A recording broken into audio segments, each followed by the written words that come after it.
Hello viewers, আশা করি আপনারা সকলেই ভালো আছেন। আপনারা দেখছেন worklifetech, আমি ইকো ফারহান আপনাদের সঙ্গে আছি। যদি জিমেইলে কোনো কিছু পাঠানোর সময় মনে হয় ভুল হয়ে গেল অথবা এটি আনডু করা দরকার, সেক্ষেত্রে আনডু করতে করতেই সময় পার হয়ে যায়। আনডু বাটনটি অল্প সময়ের জন্য দৃশ্যমান থাকে, তারপর সেটিকে আপনি আনডু করতে করতেই দেখা যাচ্ছে যে মেসেজটি সেন্ড হয়ে গিয়েছে। তো সেক্ষেত্রে আসলে কিভাবে ভবিষ্যতে কোনো মেসেজ পাঠানোর পরে যথেষ্ট সময় পাবেন আনডু করার জন্য, এটি কিভাবে জিমেইলে সেটিংটি অন করতে হয়, চলুন আজকে শিখে নেওয়া যাক। তো শুরুতে আপনারা আমার জিমেইল অ্যাকাউন্টটি ওপেন রয়েছে দেখতে পাচ্ছেন। তো উপরে ডান সাইডে সেটিংসের যে আইকন সেখানে ক্লিক করতে হবে। তো এরপরে সি অল সেটিংস এই অপশনটাতে ক্লিক করলে দেখতে পারবেন এরকম একটি লেআউট ওপেন হবে। তো দেখতে পাচ্ছেন জেনারেল ট্যাবটি কিন্তু চালু রয়েছে উপর থেকে। আমি তারপর আপনাদের বোঝানোর সুবিধার্থে এখানে মার্ক করে দেখাচ্ছি। এই জেনারেল ট্যাবের আন্ডারে নিচে দেখতে পাচ্ছেন আনডু সেন্ড, মূলত এই অপশন থেকে আমরা সেটিংস চেঞ্জ করব।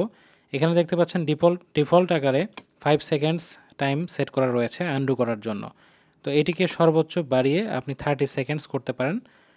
তো এছাড়া আপনারা আপনাদের প্রয়োজন মতো কাস্টমাইজ করে নেবেন। তো আমি মূলত 30 সেকেন্ডসটি সিলেক্ট করব। তো 30 সেকেন্ডস সিলেক্ট করার পরে আমি একেবারে নিচে চলে যাব, একেবারে স্ক্রল করে নিচে যেতে হবে, গিয়ে সেখানে দেখতে পারবেন সেভ চেঞ্জেস এই অপশনটিতে ক্লিক করলে সেটিংসটি সেভ হয়ে যাবে। তো সেটিংসটি যখন সেভ হয়ে গেল, এরকম নতুন করে আবার জিমেইলটি চালু হবে। তো এই পর্যায়ে একটি টেস্ট ইমেইল পাঠিয়ে দেখাবো কিভাবে আনডু সেটিংসটি কাজ করে। তো আমি একটি ইমেল অ্যাড্রেস টাইপ করলাম, সাবজেক্টে লিখলাম টেস্ট স্যাম্পল হিসেবে।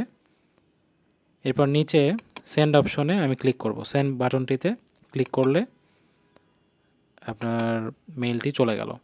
তো চলে যাওয়ার পর এরকম দেখাচ্ছে মেইল মেসেজ সেন্ড, তার পাশেই কিন্তু আনডু মেসেজের অপশনটি দেখাচ্ছে এবং খেয়াল করছেন 5 সেকেন্ডসের টাইম কিন্তু পার হয়ে গিয়েছে।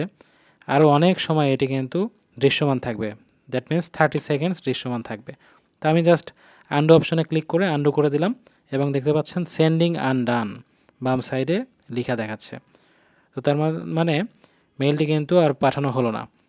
তো এভাবে মূলত আপনারা আনডু সেটিংসটি চেঞ্জ করতে পারেন। তো ভিডিও ভালো লাগলে লাইক করবেন, আমাকে ফলো করবেন, আমার চ্যানেলটি সাবস্ক্রাইব করবেন। ধন্যবাদ।